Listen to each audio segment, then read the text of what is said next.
Yo, yo, yo, yo. Yeah. Let's go. This is your boy, Dr. IBZ. We're back at it again. Episode 189. Let's get it. This just the type of slow jam you want it. This the type of slow jam. I'm speaking all Ebonics. This the type of slow jam, nigga. I ain't faking shit. I'm not Hassan Campbell. I'm not faking getting shot with it. And we ain't doing that on live. We ain't doing that with my time. We ain't doing that cause I ride. We ain't doing that cause I'm the guy. I'm that guy and I just smile every day. Even when shit's rainy, I keep doing me. IBZ, hey. Let's go.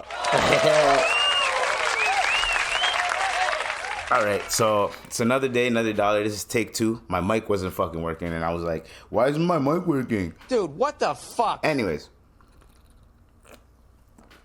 regardless of what's going on, yes, I'm drinking Max Ice. There's a joke that people, and I am an ally of like the native community. Like I fuck with native people, but I don't know why, like growing up people used to call them like Max Ice. Like anything ice would be like the redacted statement. Dude, what the fuck? You guys get what I'm saying, okay? And to anybody that's native that just heard what I said, you know what I'm alluding to. This is a joke. We're just making a joke. I make black jokes, I make white jokes, I make everybody's jokes. Am I trying to be a comedian? A little bit. Am I going to be a comedian? Who the fuck knows? This could be my first stepping stone to becoming a comedian or to becoming eloquently well at talking. And if I'm already a talker, I'm already good at communicating, I'm already good at enunciating my words, I'm already good at doing all that type of shit. Vocabulary, my vernacular is spectacular. However, I'm at a point in life where I need to be comfortable speaking and knowing that there's going to be at least 100 people watching. So the thing about me is there's going to be at least 100 people watching, regardless. Now, the things that I've been noticing in terms of like my channel and everything is that the shorts is what's getting me the views and the subscriptions. The videos are not doing that much unless I make it a clip about something like that's happened in like the black community, something that happened like epically, and I make it a clip, then I'll get the views. So one of my recent videos about Hassan Campbell saying like this nigga's tripping over the whole Gilly and Wallow shit, and I knew something was off. I always knew something was off. Now let's get into this, okay? So Hassan Campbell, right? And this is YouTube drama. So and as a YouTuber, let's indulge. Hassan Campbell goes on live, goes to the projects, starts talking his shit, crashing out.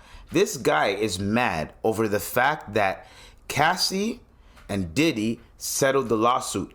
Hassan Campbell wanted Diddy to go fucking down right then and there. He said, yo, I want Diddy to go down.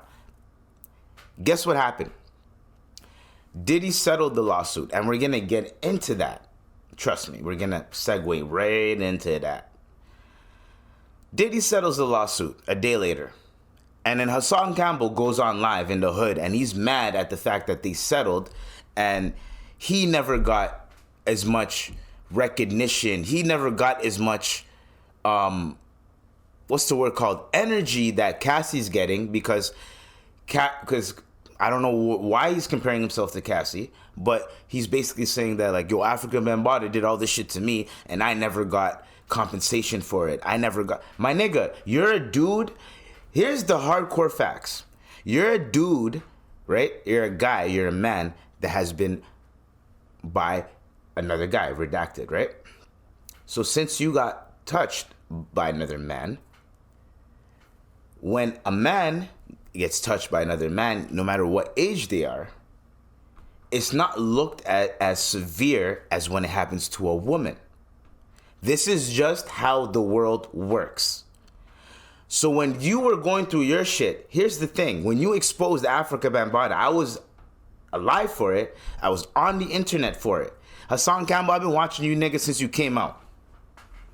Not like that, but you know what I'm saying? Like, since you came out, like, on the internet. And you're calling out Africa Bambaataa, saying African Bambaataa is this, or that, or that, or this. When the allegations started flying in for African Bambaataa, you are the one that confirmed it for everybody. You got a lot of praise. You got a lot of people showing love to you. You created a fucking YouTube channel off of that shit, which is making you income. So for you to sit there and act like, how come I'm not getting compensation for this? How come I'm not da-da-da-da? It's because, nigga, you already did. Now, you milked it. You had to milk it.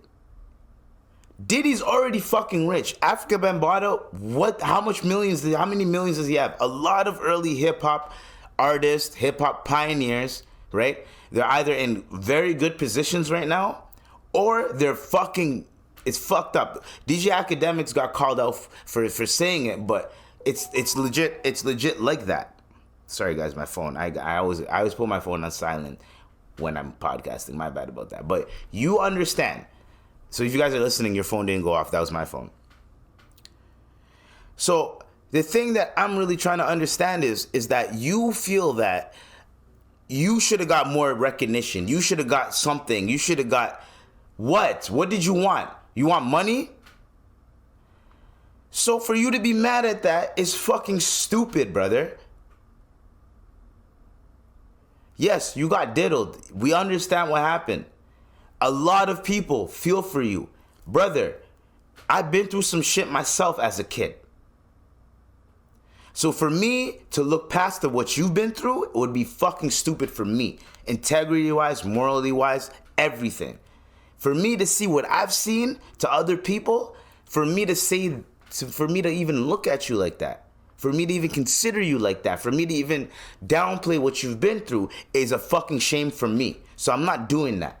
We're not downplaying what you've been through. We're not doing any of that shit. But what we're going to do is we're going to stop doing this victim struggle Olympic shit, brother. What do you want? You want people to donate to you? And from what I'm hearing, word on the street is that the 21st of the month is when you get paid from YouTube. I'm not getting paid yet from YouTube, but from what I hear, this nigga drops this live a day ago, going off in the projects. Now, here's the kicker. Someone starts throwing bottles at him out of the window. Like, shut the fuck up, nigga. Like niggas, like, what are you doing? Like, you're out here screaming at a camera in broad daylight. Like, shut the fuck up. Some of us are just trying to chill. You know what I mean? He gets bottles thrown at him. And then the camera cuts. He's hyping up to the nigga, obviously. Like, oh, like, doing shit like that, right? They're going back and forth. That's just me mocking an insecure man, right? So, yes, I understand your grief and I understand why you're mad at the current predicament, the current story.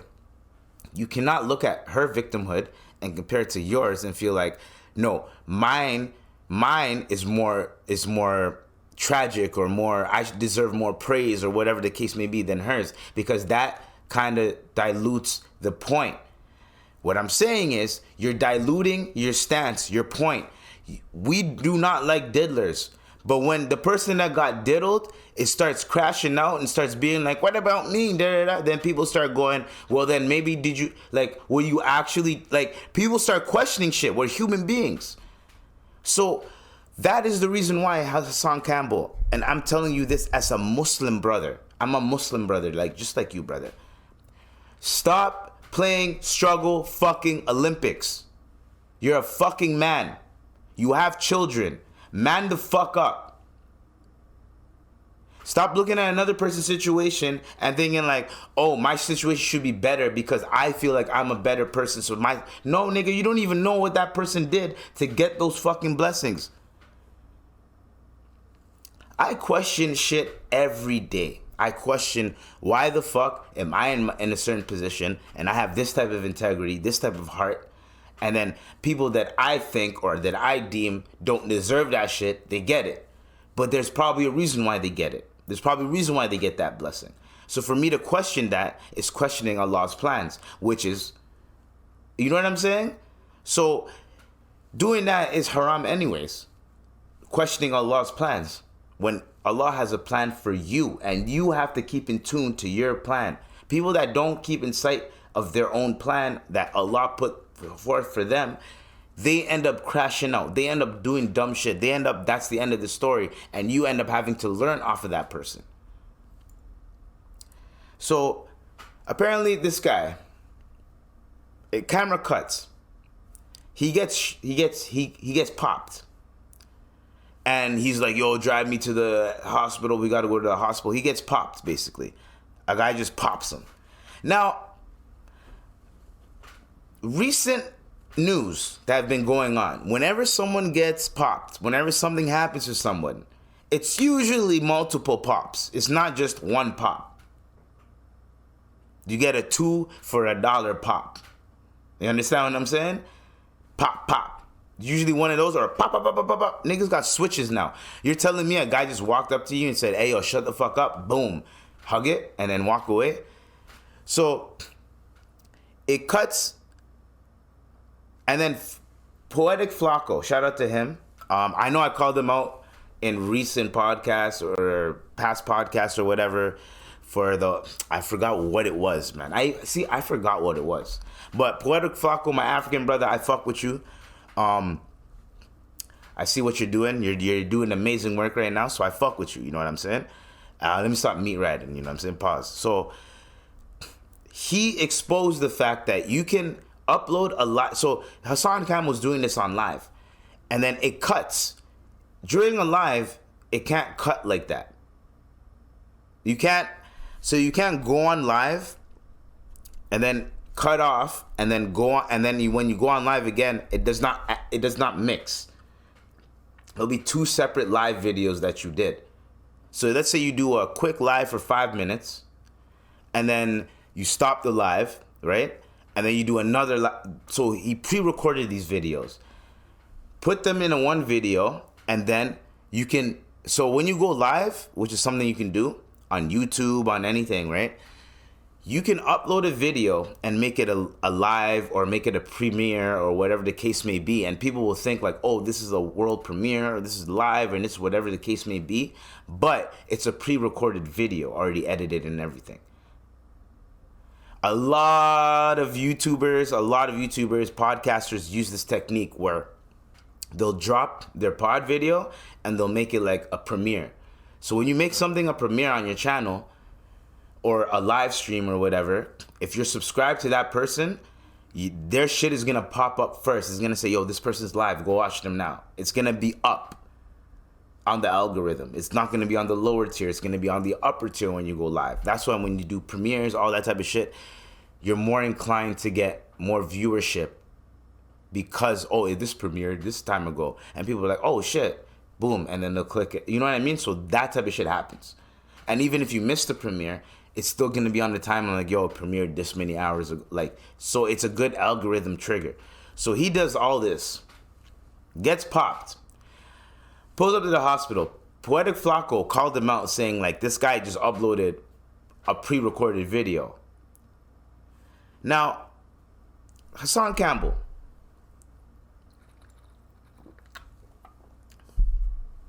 what are you doing?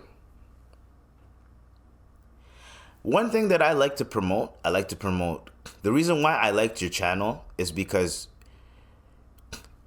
you weren't holding back on what you want to say. Even though I didn't agree on half the shit you said, you weren't holding back. And you had a moral code, integrity.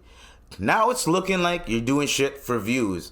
And when you started complaining about YouTube and viewership and how your lives aren't getting, I was like, you know what, maybe he is right. But then when I started getting to the YouTube game, I went, nigga, you have an audience. You have people that watch your shit. You have at least 10 to 50K people ready to watch your shit at all times. And you're trying to tell me, why am I not getting that? And here's another thing. What do you mean you're not getting that much attention, bro? 50K people. If there was 50,000 people right in front of you, How would you react to that? And they all know who you are and they all listen to you. How would you react to that? That's what I'm saying. But a lot of people don't fucking think. Everybody's just trying to get their views up, trying to be view babies, trying to fucking be fucking content, clout chasers and all this type of shit. When in actual reality, you have all the engagement. You're just not applying it properly. People are just looking at you like, yo, we support you because you're actually saying something and you're standing for something and you stood for something. But then once people start seeing you slip of the mouth and Freudian slips, right? Yeah, I'm educated out here. Freudian slips is when you say something that you did not mean to say. It just slip of the mouth, right? That's what they call it. When you start saying certain shit that you didn't really not mean to say out loud, that's where we get to a point. I've done it plenty of times on this podcast. Plenty of times. Where I had to go back, backtrack, or say a disclaimer, or that type of shit. I lost some subscribers over that shit. Because they thought my channel was going to be like a pro-Muslim channel. And then they start seeing the other topics I start talking about, and they go, oh, this brother ain't it. And then they unsubscribe. Because that's not what they want to see. But they thought it was a certain way. I'm not that type of nigga. I am very fucking different and very vocal. I like to be myself. And I'm always going to be that. And I'm never going to... The only thing I'll calm down is swearing. And in terms of that, I'll just substitute a word for it. I will always be petty. I will always figure out a way to say what I want to fucking say without anybody having to say anything back to me. It's called articulation. When you articulate yourself properly, things go flourish. Joe Budden. Oh, I'm Segway King out here. No, we Segway King out here. Joe Budden recently dropped a podcast, right? Now, I'm a Joe Budden fanatic. When I'm talking about the podcast, the JBP from... I'll name this podcast later. I was a Joe Budden fanatic. I still am. I religiously listen to this podcast. Like, I'm telling you, like, I listen to it, and sometimes if let's say I'm like, I listen to it like on my downtime when I'm relaxing is when I listen to it. Or after work, I'm biking somewhere. That's when I listen to it. I don't fucking do the whole Patreon thing. Right now, my money's funny. So I'm not really doing Patreon, right?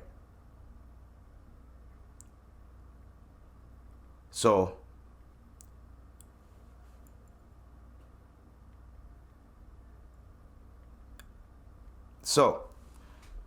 when Joe Budden decided to put his new podcast underneath a paywall, I got really, really, really, really vexed because I knew he was going to do this. The reason why he did it, and he keeps saying this, the reason why Joe Budden puts these type of episodes behind a paywall is because he doesn't want the blogs to take a clip, misconstrue what he says, and then he has to deal with the fucking backlash for a fucking week. And maybe as an older person, as a 40-year-old, he's not trying to deal with that shit anymore. Maybe when you're like my age or whatever, you're down. Let's go. Smoke. Let's go. I love the smoke. I want the smoke. But then when you get older, you start to realize, no, I don't really want the smoke. It's not worth it. I'm already comfortable. I'm established already. If Joe Budden's podcast was not popping and was not established, Joe Budden would have called out Diddy. He didn't. Instead, he said, do you want me to state the obvious shit? Hey, don't put whatever he's doing on my jacket. Now, that was a way to articulate it, but what the people wanted you to say is not, yo, man, fuck Diddy, da-da-da. No, that's not what people wanted you to say. People wanted you to say some shit as in like, yo, man, if what Diddy did, what he said, That's foul, Diddy. That's fucked up. Blah, blah, blah, blah, blah. And settling it a day later is very spooky. Blah, blah, blah. That opens the floodgates for other... 50 Cent is saying some shit. And he's right.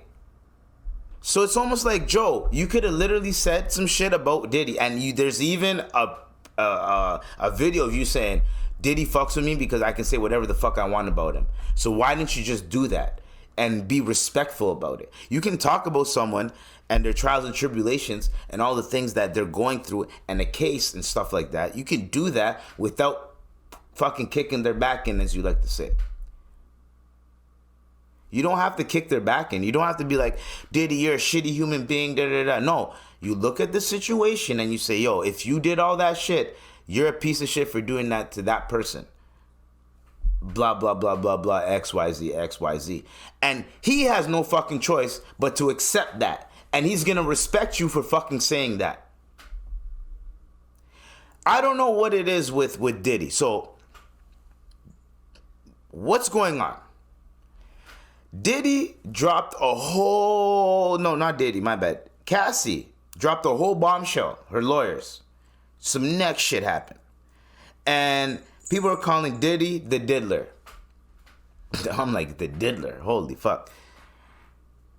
You know what I mean? Diddy the diddler. I'm like, holy shit. So, we're going to get into this, okay? So, P. Diddy apparently has been very abusive towards Cassie, right? So, there's a lawsuit. She drops. This is the statement. Mr. Combs and endured over a decade of his violent behavior and disturbed demands. For Miss Ventura, the dark times were those she spent trapped by Mr. Combs in a cycle of abuse, violence, and Beck's trafficking. If that makes sense. Hey, what are you doing, Tupac? You okay? And Beck's trafficking. So, often punched, beat, kicked, stomped on Miss Ventura, resulting in bruises, burst lips, black eyes, bleeding. Blew up a man's car after he learned that he was romantically interested in her. This is Kid Cudi. I did not know that Diddy watched... I knew Diddy was that nigga, but I did not know he was that nigga. I thought, okay, when the East Coast, West Coast thing was happening, I thought Diddy was, like, the one that was getting trashed the most and, like, disregarded as a man more than Suge Knight and all that shit. Bro, did he try to blow up Kid Cudi's car and it actually blew up? That happened. Right? Allegedly. It happened. Allegedly. So the fact that happened and it was all P. Diddy, right? And then the fact that the one time Suge Knight was like he was at a venue, he was in the area where P. Diddy was. P. Diddy got all the straps and was ready to go clap that nigga and gave Cassie some straps to hold down for him. What? Ayo, Diddy. I'm an alcoholic just like you are. You're an alcoholic, brother. You're an alcoholic with a lot of fucking trauma and issues. Let's keep it 1,000 right now. You are probably a good person when you're sober, when you're high. You're probably the most chill person ever. People love your vibe. People probably fuck with you. But then when you get drunk, you turn into a different person and people don't like that person that you become when you're drunk. I can fucking relate to that. I understand that. Clearly, there is something wrong there. We've been hearing stories about Diddy a lot. We've been hearing stories about Diddy being weird, Diddy having weird behavior, Diddy doing all this type of shit, Diddy having freak-offs. Freak-offs, my nigga. Y'all want to know about the freak-offs? This guy Diddy would have freak-offs. Anyways, so ran out of his apartment with a firearm in pursuit of rival industry executive who he learned was nearby, right? Demanded that Miss Ventura carry his firearm, introduced Ventura to a lifestyle of excessive alcohol and substance abuse. My nigga, whenever you hear about Diddy partying, you hear that this nigga drinks like 2 bottles, buys out the bar, that type of shit. People that are focused on the drinking aspect of partying, they're alcoholics. If people are like, yo, I'm going to think about the festivities of that, and then the alcohol is always going to make shit better. But we're going to think about the festivities, the event, and then we'll add the alcohol in later because that's easy. This nigga's already thinking about the alcohol. So, apparently he was having freak-offs, forcing her to do things that she didn't want to do. There's a whole bunch of things in this statement. And I'm not going to read the whole statement for you and all that type of shit because this is a news source, but it's also a source of news in terms of we're here to hear what I have to say about this, and we're here to hear about what the hell happened, right? A lot of people heard about what Diddy did or heard some shit, but they also want to hear some type of intricate knowledge about it. So, and they also want to hear it from someone that they trust, a news source that they trust. This is what happens when the internet and all that type of stuff happens. So, a few years into Miss Ventura's relationship with Mr. Combs, the suit says, he began coercing her to engage in a fantasy of his called voyeurism. Like, yo, Diddy, what are you doing? Like, what are you doing? You's a freaky ass nigga. Fuck you mean? Okay. Drugs were supplied. Oh, so according to the suit, Mr. Combs called these encounters freak-offs, which involve costumes like a masquerade max lingerie. They continue for years, taking place at high-end hotels across the United States and in Mr. Combs' homes. The suit says that he instructed Ms. Ventura to search the websites of escort services to procure male sex workers. Whoa. Yo, Diddy. You's a freaky ass nigga. Fuck you mean? Drugs were supplied, allowed her to disassociate during these horrific encounters. One thing that happens to a lot of people that are sexually abused, right?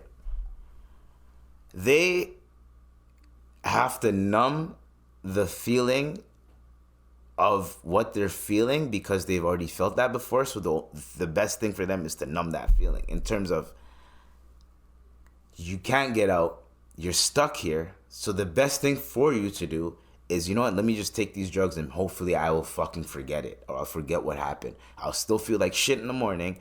I'll still have trauma, but at least I don't remember it. That's still fucked up because your body still does. Your mind, your subconscious still does. You went through that trauma. So you're naturally still it's gonna impact you even worse. It's better when you know what happened than when you don't know what happened. But when you're stuck, who am I to judge? Who am I to be here? Like, oh, then, like, a lot of people will be like, well, then, why is she suing him for 30 mil? Well, maybe she doesn't have enough evidence to criminally pursue him. You know what I mean? And if she were to criminally pursue him, I think it would have been worse because now the feds are involved. When the feds are involved, they need to get into her life and his life. And maybe she didn't want them to dig into her life. And she knew the best play, because she's been with Diddy for a long time. She knew the best play to do would be a civil suit. I do this civil suit. Everyone knows what the fuck is going on. I get a paycheck. And then whatever happens after that. He's fucked regardless. Diddy, you're fucked regardless. I'm going to say this. 50 Cent said it the best. Now, people are just going to come out the woodworks trying to get that bag, and there's going to be people that are actual victims that are going to come out. Diddy, you're fucked.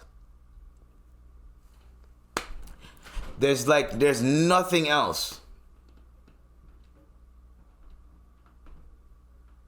I might call this shit Diddy Kong. You know what? Because the fact that you think that you can get away with certain shit like this is very, very alarming. That you've done so much bullshit throughout the years. Man, you're the reason why. And I always say this shit all the time. The reason why Biggie and Pac stopped fucking with each other is because of you, my nigga. It's because of you. Biggie and Tupac would still be alive if P. Diddy just told Biggie, like, yo, just squash it with Pac and be friends with him again. But from what I was hearing, Diddy was so jealous of Tupac because Tupac was fucking his girls. So he was so jealous of Tupac that he said, this nigga needs to go. Which is why the Keefe D shit, everything. He was so enamored and jealous of Tupac that he felt like I need to go out my way to get rid of this nigga. Why does everyone love this nigga? He be fucking my bitch. He's not even a good guy. Da, da, da, da, da. That type of shit. Hate. That's what got you here. Hate. You call yourself brother love. Call yourself brother hate. That's what's got you here. And those demons that you keep fighting is the excessive drinking. It's the drugs. It's the you just acting out. Being like Diddy, you always came off cool, calm, collective, and like a real nigga. But then those demons are starting to catch up to you to the point where like you're dressing up as the Joker, and you're playing that character very well, suspiciously.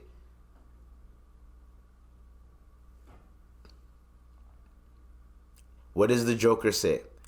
It takes one bad day to change a fucking human being's mindset and life. It can make them go bad. It can make a good person go bad. One fucking bad day.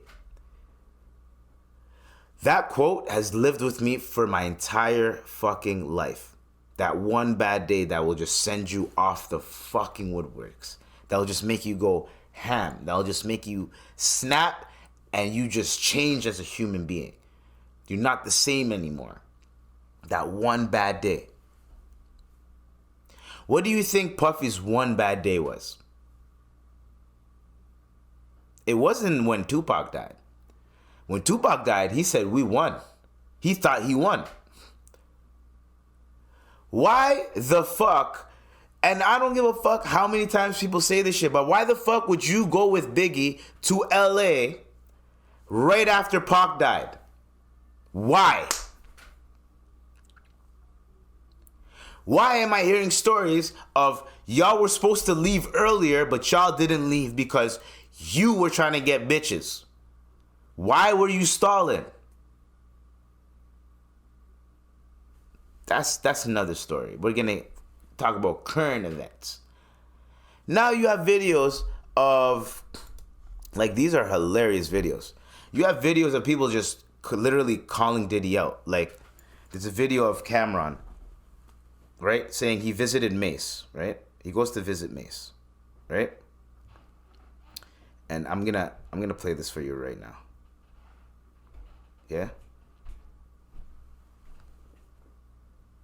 Puff had a brownstone, I believe, on 35th Street and like Park Avenue between there's some brownstones down there. I believe 35th or 36th, and Mace was staying there, and I went to go meet him down there one day so we could bust a move. This is when he just signed with Bad Boy. He didn't even have an album out yet. He was just getting signed. Cameron on the Breakfast And Club. I went to use a bathroom, and it was a dildo on the bathroom sink. And when I came out, I asked him what's about. He like, that's homeboy's joint. You know what it's about. He always have girls over here, but I don't know. I said, well, this one your sink. This your bathroom. You using this bathroom. I don't know where his bathroom at. You know what I'm saying? So, and that's word to my son, cause stop breathing. I swear to God. But you know what? Guys use dildos on girls sometimes. That's true. We seen some. But he said, I'm not saying he did. Right. I'm You just seen telling it on you the what I sink. It was said. just awkward. Right? There's also the 50 Cent clip. Right? I love it because 50 Cent is my GOAT.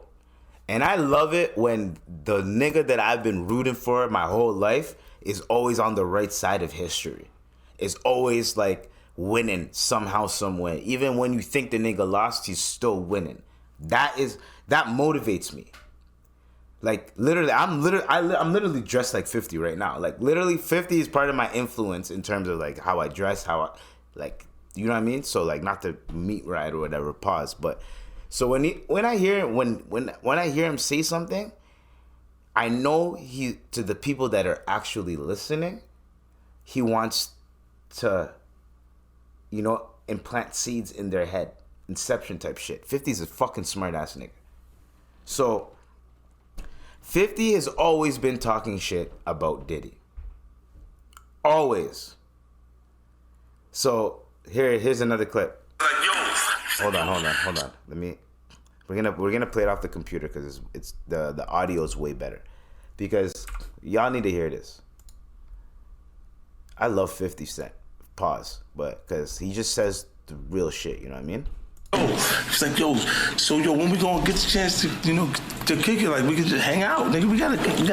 This is okay. He telling me we gotta kick it and shit. And he was like, yo, why don't we like go shopping or some shit? I mean, like I pay for it. And I was like, what the fuck this nigga just said? I got the fuck away from him because I was like, this nigga like the fucking. Wait, this nigga just tell me he take me shopping. This is a sick Negro. And this is shit that goes on. So this is a little fruit pop. It's a fruit pop. Trust me. You see these little weird ass pictures and shit like that out there, sitting out there for no reason. You don't see accident pictures with me like kissing niggas. Like that doesn't happen by accident. You know what I'm saying? Like, I'm telling you. I'm telling you. Look, later you gonna find out a little shit that I be saying. See? Do you understand what I'm saying? Man, listen, I'm trying to tell you the truth. But the truth, sometimes it hurts. Right. It hurts people and they don't want to hear that shit. But I'm trying to tell you, nigga asked me, could he take me shopping? And it fucked me up because I'm looking like, what the fuck did this nigga just say? I want to take you shopping. I got a bankroll out this motherfucker. I want to take you shopping. Why? Because when you walk around looking so motherfucking good, I want to feel like, God damn it, that motherfucker with me. That's all I want to do. That's all I want to do. But when a nigga tell me he want to take me shopping, what the fuck is the matter with this nigga? Wait, hold on. Well, where was this at? This was at the wedding. So, basically, I really want to say this, okay? And I'm going to say this all the time. Diddy, you have some explaining to do. Like, literally. Oh, sorry. If you don't acknowledge what you have done, if you don't consider that what you've done is fucked up, you don't even have to think like that. The one thing that I really want to say, right, Diddy?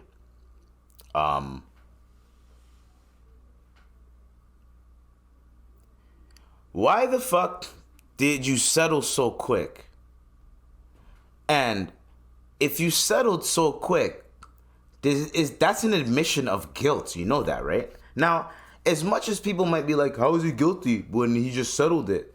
Yo, any girl, anytime you hear a case about a girl complaining about a celebrity guy that did some shit to them, all the fucking time the guy wants to fight it, even if he did some wrong. He will never settle. He will fight it.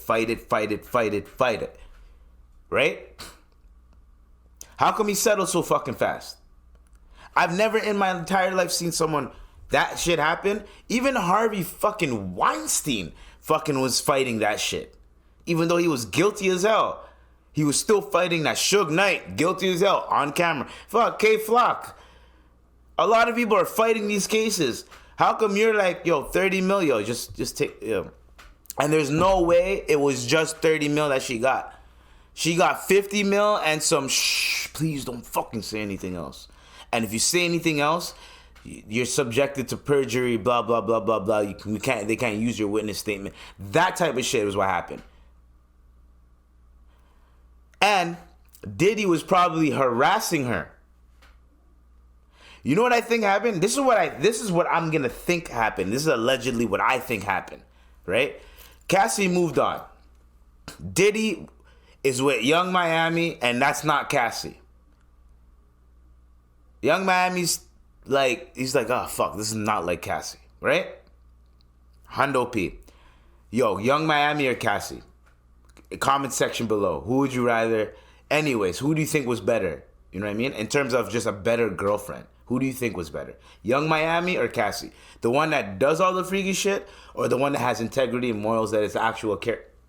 Anyways, so, and I don't know Young Miami because she's probably a very caring person as well. So, because she has children as too, right? So, I'm pretty sure she's very caring, but she's a little bit more on the younger, freakier side than the girls that came up during Cassie's age. So, I'm comparing them during the times when they were dating, whatever.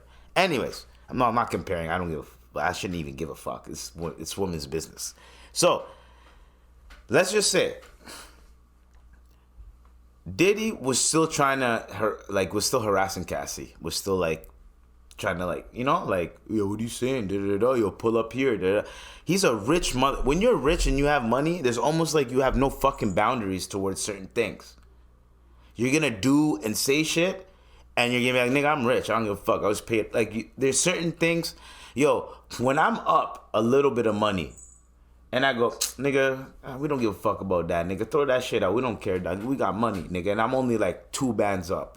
Do you understand what I'm saying? So imagine a nigga that's $1 million up. Imagine a nigga that's 100,000 up. Imagine a nigga that's millions and millions and millions of dollars up. And that one X is still fucking with your head.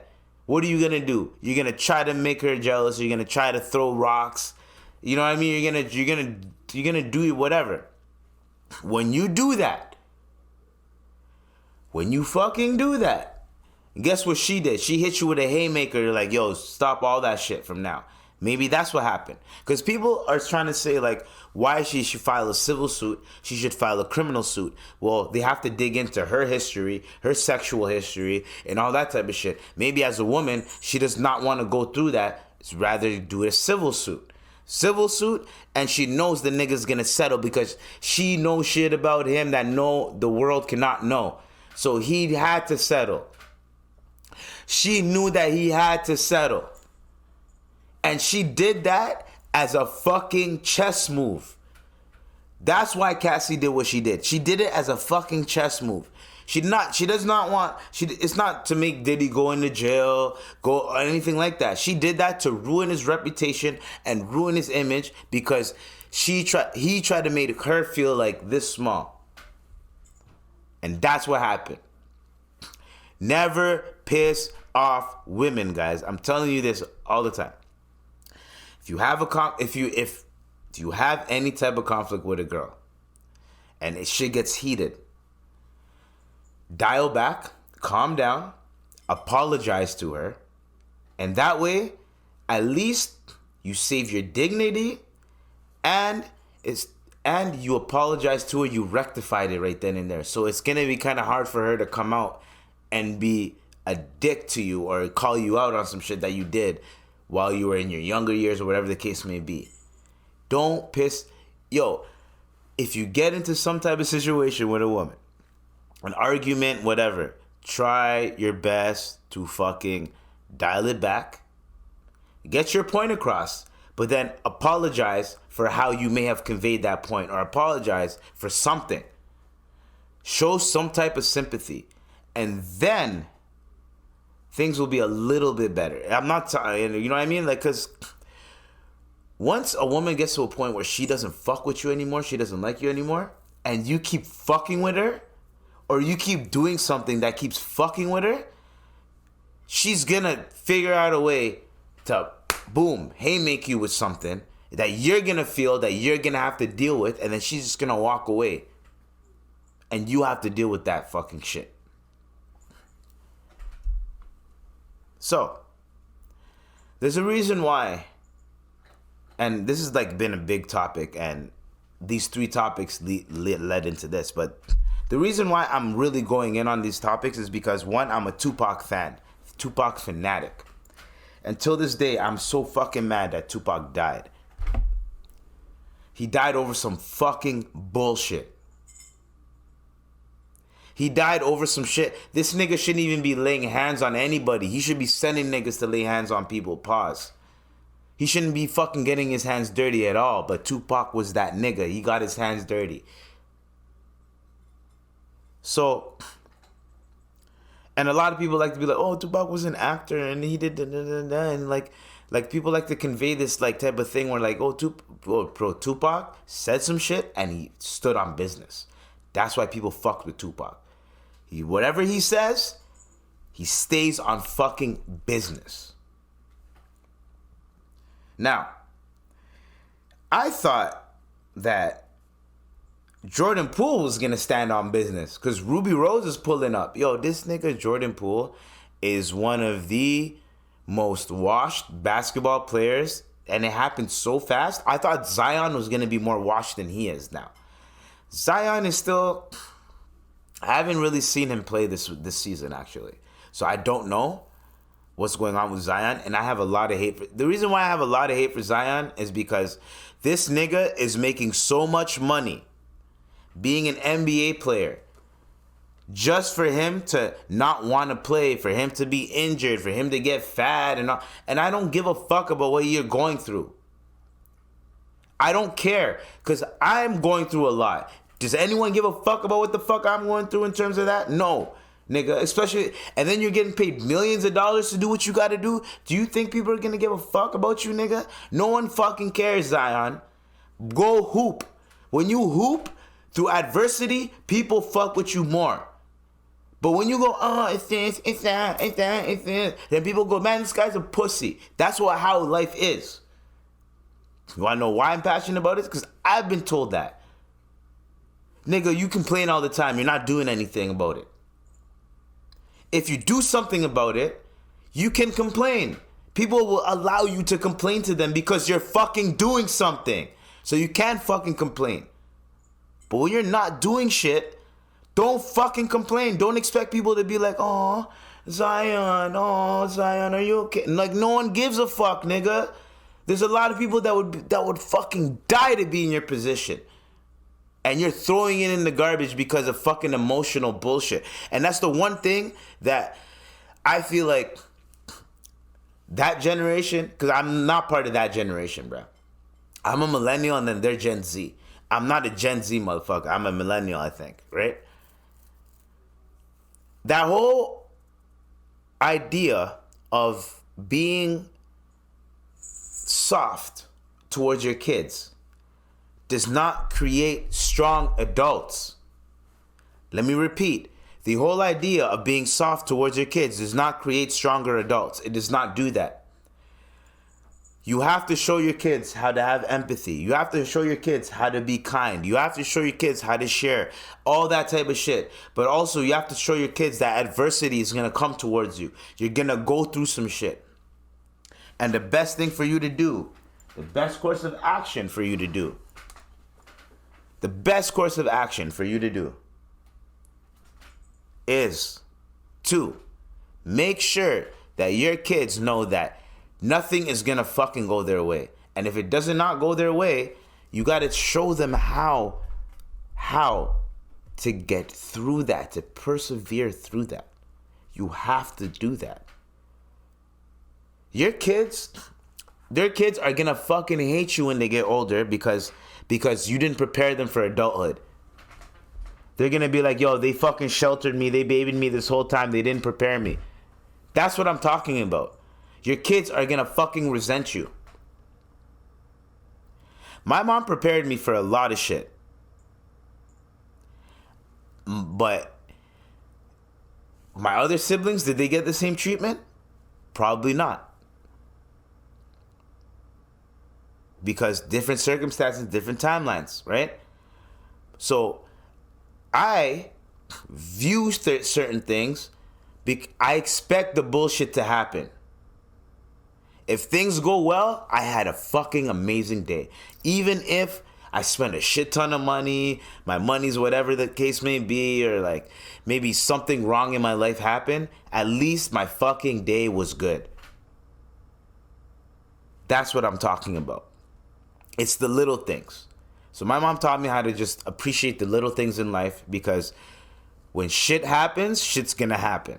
So when shit happens, I'm more calm, cool, collective, and I can, if something's big that happens, I'm more calm, cool, collective, and I can handle myself, and I can actually like move, pivot, whatever. Something small happens, I lose it. Something small that's easy to fix, I fucking lose it. because I'm like, I don't have to go through this. There's bigger fish to fry. That's why I get mad. It's like, nigga, this is so unnecessary. I shouldn't even be going through this shit. I should be going through some other shit right now. So to everybody out there, everybody, I appreciate everything. I just want people to understand that life is always going to be lifing. Life is always going to do its thing. Now, Rockstar, and I don't know what the fuck Rockstar is on, but Rockstar, sorry guys, Rockstar is on some dumb shit. Okay? They're trying to say that gaming should get to a point where people should pay per hour for gaming. I'm gonna say this. You spent billions, maybe millions, billions, hundreds of millions of dollars to develop a video game because of the past success of your other game. And you know that if the other game is not good, your stock goes down. You are going to lose so much money. But you know if the next game is good, you're going to make trillions. That's why you're investing a shit ton of money into the product. And everyone knows that. So everyone knows GTA 6 is going to be fire. But to tell people that we should have an hourly subscription service, yo, don't do that. You got to pay per hour. So what do you mean pay per hour? You guys already have GTA Plus. Why not just put GTA Plus on GTA 6? Exploit that. Instead of saying, "Oh no, nigga, just add GTA Plus, and if you wanna more experience and more beyond the story, you get GTA Plus, and we'll add more shit to the story, right? And then it translates to online, that type of shit. You guys can do a subscription-based service. Do that. If you really want to get your money back, do a subscription-based service that's like GTA Plus, whatever, and incorporate that into GTA 6. And it's like, you can't play online if you don't have GTA Plus. A lot of people are going to get mad, but a lot of people, and you just make GTA Plus free for like 3 months. Or you make it cheap. $5 GTA Plus, boom. The first year, it's going to be $20 this year. And then $50 after that. Like, do something. I'm tired of you guys trying to we spent all this money doing this, so now the customers have to. We never asked you to do that. We never asked you to spend all that money. We just expect good games out of you. So don't fucking try to tax us on that. Try to say out. Who the fuck is gonna do that? So that means people are just gonna. There are people that live stream. If you don't know about gaming, there are people that live stream games, 4-hour content, 4 or 5 hours a stream of them playing video games, like 3-4 hours, 2-3 hours of them playing a video game. Imagine getting charged per hour for that. How much are you gonna charge? $5 an hour, $1 an hour. How much are you gonna fucking charge? Because you're not gonna charge more than what people's minimum wages are gonna be. No one's gonna spend what their fucking minimum wages an hour on a fucking video game. No one's gonna do that. People are just going to go back to retro gaming, bootlegging games, and that's what people are going to end up doing. No one wants to fucking pay per hour, bro. We're telling you this as consumers. You're a fucking idiot. No one wants to do that. Stop being a fucking greedy bitch. Stop investing all this money. Stop wasting time on everyone's time. There's so many people that have died that are waiting for GTA 6. Now you guys want to be like, oh, we should charge an hour. Shut the fuck up, but we should charge an hour, nigga. The fuck out of here, bro. You have no hunadabu. You have no fucking shame or anything. Oh, we should charge per hour. Oh, the game's looking good. We should charge per hour for this. No, bitch, no. Well, there's already season passes. There's already monetization in gaming. There's already all this shit in gaming. And on top of that, now you want to charge per hour? Or you think it's a good thing to charge per hour? Not every game is worth that. There's so many games out there that are out. 2% of them are worth the I'll pay per hour shit. 2% The rest have no replay value. You finish the story, it's done. That's it. A good game, but you're done. That's it. You want a nigga to come and every hour, nigga. So then, why not have an incentive where, if you want to be smart, if you beat the game in 2 hours, you ain't got to pay for it hourly or something like that. And even if, that's still stupid. It's stupid, bro. Rockstar, you need to fix up. Because ever since those main people that left Rockstar, and I know some of their ideas are going to be in the GTA 6, so it's going to make GTA 6 good. But GTA 6 is the last fucking GTA. They're not going to make a GTA 7. It's over. I'm telling you guys right now, they're going to do spin-offs. They're going to do all this other shit. But GTA, as a wholesome game, is done after 6. I'm telling you. Guaranteed. They were going to stop after 5. But because of the anticipation and because of the fact that they didn't use Vice City at all since the early 2000s, they're like, you know what? We still have something to exploit here, which is Vice City. Let's exploit Vice City. And then we can make a game where it's like Liberty City, Vice City, and San Andreas 3D shit, and you can play all three out. They're going to do the same shit that they did with the trilogy. They're going to have a remastered GTA 4. They're going to have GTA 5 and GTA 6. It's going to be a trilogy. They're going to have they're going to do all that shit. They're going to milk it for the next at least 5 to 10 years. Then after that, I'm telling you, it's done. No more GTAs. Unless they can create a brand new fucking GTA concept. And they'd have to base it off of I don't know what the fuck. But they have no more reference points after Vice City, after the GTA 6 drops, which is going to be Vice City based. Because GTA 4, when GTA 4 was being teased, everyone knew it was going to be Liberty City. Because where else would you go, right? When GTA 5 got teased, a lot of people were like, well, the biggest map is San Andreas, so they're going to make it San Andreas, which is what they did. Now, they still didn't exploit the Vice City aspect of it. So what do you think they're going to do? There's a lot of things that they probably wanted to put in Vice City back in the early 2000s. They did not have the technology for, so they have a reference point is what I'm saying. They have assets that they can use to put into that Vice City, to put into GTA 6.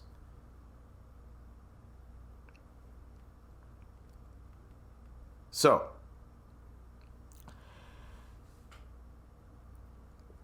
this is what else we're going to talk about. Because Rockstar needs to shut the fuck up about that. So I'm done with that. Done with the gaming news. I can already hear the vaginas fucking drying up right now. I'm going to go in on this topic. And then after that, I'm going to save the rest for the other pod. Because the other pod... yeah, we're gonna cook a little bit more because I could make this pod easily an hour and a half, but I'm not gonna do that because one, an hour is enough. An hour of your time is enough, and I appreciate you guys listening to me for an hour. I appreciate it. For you to take an hour out of your time to listen to me, even like 10 minutes, I appreciate it. I'm not gonna prolong it unless once I have a co-host, then we can make shit an hour and a half and 2 hours. But until then, I can only make things an hour because you can only hear my voice for so long. You know what I mean? And I have to learn. I need to figure out a game that I can play that people are going to anticipate. You know what I mean? So that when you listen to the pod, you know the game's going to pop up. You can listen to the game. And then once the game's over, you're like, all right, I'm done with the pod. Or you can keep listening after that. I need to figure that type of audience engagement. But that is literally like what I wanted to do. Now, there's some weird shit going on, right? I was gonna end it off on a caretaker topic. this one old woman, about in her 80s, she recently passed away because the caretaker she had, basically, you know what I mean? So that caretaker that did what he did, unalived her. The cops were called to that crib before she was unalived. She was alive. The cops were called. She called the cops and saying, "Yo, this nigga's trying to get me." The cops walk in. They're impressed by the guns and shit that the nigga has, and like they treated it like it was nothing. Like, just a routine. We get calls like this all the time. Fuck it. You guys do your thing. You guys are good. And guess what happened? Rest in peace to this woman. She ended up unalived for like a few hours later, like moments later. The one thing that I'm very conflicted about is the whole Minority Report shit. Have you ever seen the movie Minority Report with Tom Cruise? It's about cops preventing crimes before they happen, but are they actually going to commit those crimes, or are they just thinking them, right? So it's like, you can't get mad at me for thinking about a crime that I'm thinking about doing, but I'm not going to do it. I'm thinking about doing it, but you can't arrest me for that. So that was that whole like tug of war theorist is like, well, if you're thinking about it, that means that split moment you can actually end up doing it. But it's like, okay, but why not just give human beings the benefit of the doubt that they might not do it? They can think it, but they can't do it, right? So you're allowed to think and speak whatever the fuck you're thinking and speaking, but sometimes you don't have to do it, right? So these are times where I'm like, yo, if there's a situation where someone, it feels like their life is threatened, you need to separate those two parties. And the one thing I never understand is, why the fuck do people not care about old people? When it's a woman and a man, and the woman's like, oh, my life is threatened, right? And it's like a couple, nigga, the cops are separating them too quick. And I know there's bylaws and all that shit, but like, quick. When it's an older lady and a caretaker, it's like, whatever, man, she's just complaining, da-da-da. Nigga, separate both parties. If one person feels like their life is being threatened, separate both parties. It should be that simple. Separate them. Y'all should get sued. That whatever fucking cop district that is, y'all should get fucking sued for that old lady's death. Y'all should get sued for that. I'm fucking livid over that shit, yo. That could be anyone's grandma, or grandfather, or whatever elderly person you care about in your life. Are you telling me that you guys thought it was, this woman is like, oh, my life's threatening. She's being threatened. There's guns everywhere in the crib. Oh, nice gun collection, sir. Oh, everything checks out here. Let's get out of here, Scotty. Like, get the fuck out of here, man. So, we're going to end on that note. I didn't really want to end it on like some bad shit, but I'm just like sick and tired of innocent people getting killed. I'm tired of it. Now, next pod. Actually, you know what? Fuck it. I'm going to say this right now. Ayo, Drake. What the fuck is with the Miskeen tattoo? Why the fuck do you have a Miskeen tattoo? Miskeen, or Maskin, that in Swahili, that means innocent, pure, whatever the case may be. Brother, you're misinterpreting the fucking word. It means like, and in the sense that you're using it, that you probably heard about it, fam.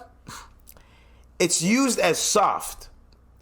When someone says, yo, that's a Maskin youth, people leave them alone because they know, like, that person's an innocent, pure soul. Leave them alone. Like, don't even bother them. That's what Miskeen means. Or that person ain't even about that life. Why would you tat that on your fucking forehead? Right here by your eyebrow. Why would you do that? You can tat it somewhere, whatever.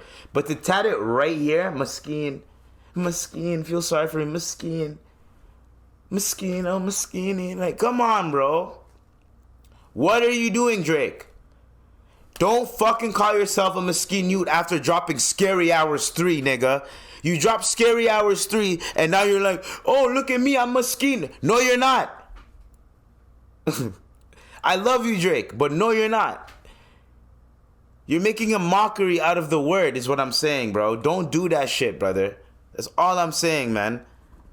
The moment I use fucking redacted culture into my shit, I'm gonna look like a fucking anti this, you know exactly what the fuck I'm talking about. But you want to use Muslim culture like it's fucking, you know what I mean? Like it's clout chasey. Like, no, it's not clout chasey. We use those terms to describe certain people. That's not something that you should be tatted on. And you're a major artist that has a lot of Muslim friends, bro. Why would you even do that? It's corny. It's weird. It's dumb. That's like me as an African, an East African, putting waist youth or soft youth, steam fish on my fucking eyebrow. That's literally what it is. No one wants to be labeled as a mesquite youth. No one wants to be labeled as a mesquite youth. You, like, real nigga, mesquite means soft in street terminology. And it also means innocent and pure. Let's go. No human being is fucking innocent and pure. The only human beings that I feel like that are innocent and fucking pure are mentally challenged human beings. Those are the only ones I feel like are innocent and pure that actually, you know what I'm saying? They don't know no better. But other than that, like, what are we talking about? No fucking human beings just innocent and pure. There's certain bullshit that you do, certain bullshit that you spew that makes you not innocent and not fucking pure. There's a reason why all humans sin. And there's a reason why all mentally challenged people instantly go to heaven. And people that actually have their fucking bearings, like you and I, we have to deal with the bullshit. We have to deal with the sins. We have to deal with the good deeds, being a good person, all that type of terminology and all that type of bullshit. Don't fucking call yourself mesquite. You're almost a billionaire, and you're calling yourself mesquite. What mesquite youth is a fucking billionaire? That's all I'm saying, Drake. And you know, I love you, Drake. I fuck with you, Drake. Don't send chubs after me or anything like that. But that was just a bad PR move, is all I'm saying. I'm just saying. Bad PR move, Drake. And we fuck with you on this side. We fuck, everyone fucks with you, Drake. You didn't have to do that fucking tattoo. The Muslim community too, like, we all fuck with you. Like, you didn't have to do that tattoo to be like mesquite. And I'm not trying to make this like a Muslim community thing, but the only people that use that word that I know are people that are Islamic or they know about, they speak Arabic. Those are the only people that I know about the word mesquite. That's it. So it's corny for you to do that. Anyway, so we're done for today. This was the IVP with Dr. IBZ. It is over. Camera's dying anyway, so it's all love. Love you guys. Stay tuned, stay blessed. All that other shit. You already know what it is, man. Peace.